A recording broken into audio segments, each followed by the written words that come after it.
وہ میں ایک بات ذہن میں آئی تھی, وہ نکل گئی ذہن سے, میں نے کہا وہ بتاتا ہوں میں. اولئک یجزون الغرفۃ بما صبروا ویلقون فیہا تحیۃ وسلاما. ابھی میں نے کہا تھا نا ایک بات کر کے بیان ختم کرتا ہوں. دیکھو یار ایسے منٹوں میں بات دماغ سے نہیں. ایک کام, ہاں یاد آ گیا. پچھلے سال نا میں ڈیفینس میں گیا کسی کے گھر, کوئی بیان تھا یا کوئی میرے دوست تھے, دعوت تھی. ہاں دوست تھے میرے, وہ دعوت تھی.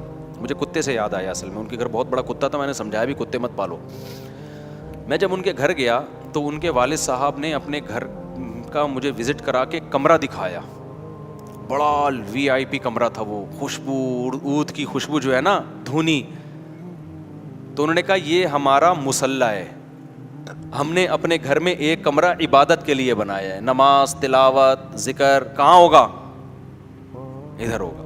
میں نے کہا بھائی یہ تو حدیث میں نبی کا حکم ہے کہ اپنے گھروں میں ایک کمرہ کیا بناؤ؟ عبادت کے لیے.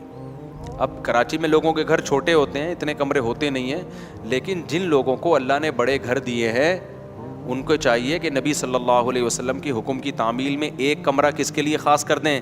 اللہ کے لیے. پھر اس کو بہت صاف ستھرا رکھیں, اس میں عود کی خوشبو کی دھونی دیں, جو خوشبو میسر ہو. اگربتی نہ لگائیں اللہ کا واسطہ, اگربتی مزاروں پہ لگی ہوتی ہے, وہ انتخابی نشان بن چکی ہے. اور وہ بھی نہ لگائیں کافور, وہ مردوں پہ لگا کے نا, وہ مردوں کی کا انتخابی نشان بن چکا ہے. وہ کہیں کافور لگی ہو, مجھے لگتا ہے کوئی مردہ لیٹا ہوا ہے یہاں پہ, مجھے تو ایسا لگتا ہے, مجھے آپ کا نہیں پتا, بہرحال تو ایسا لگتا ہے بھی تازہ جنازہ ہوا ہے. وہ کافور بنا ایسا دیا گیا, حالانکہ وہ ایک زمانے میں دولہا اور دلہن کے لگتا تھا. اب دولہا کے لگاؤ گے نا, وہ دلہن بھاگ جائے گی, بولے گی مجھے میت کی بو آ رہی ہے. کچھ چیزیں لگ کے وہ اس کا علامت بن جاتی ہے نا.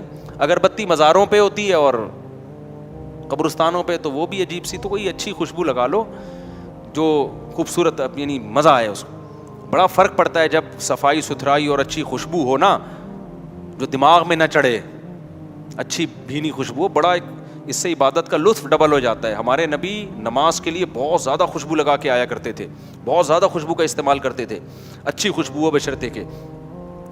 تو ایک کمرہ گھروں میں کیا کرنا چاہیے؟ اس کو پاک صاف رکھو. یہ جو علماء نے بیان کیا نا عورتیں گھروں میں اعتکاف کریں, یہ تو اصل میں اس کمرے میں اعتکاف تھا جو نماز کا کمرہ ہوتا تھا. اب نماز کے کمرے ہوتے نہیں, ارطغرل والا ڈرامہ جہاں چل رہا ہوتا ہے اسی میں اعتکاف چل رہا ہوتا ہے. سمجھ میں آ رہی ہے بات؟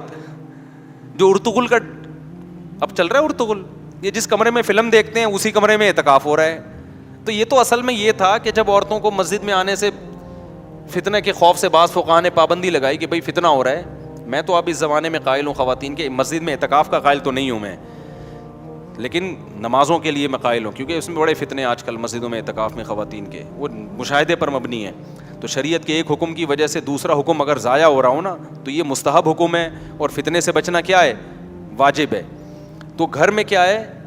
تو اس میں یہ ہے کہ بھائی وہ صاف ستھرا ایک کمرہ ہو, اس میں کارپٹ بچھائیں, اس میں خوبصورت پردے لگائیں اور اس کو بند رکھیں. بچوں کا داخلہ اس میں کیا ہو, ایسا نہ ہو بچے وہاں جا کے ساری چیزیں الٹ پلٹ کریں, پیمپر پھینک کے آ گئے, پیشاب کر دیا. تو بچوں کو لے کے جائیں مگر اپنے ساتھ, سمجھتے ہو؟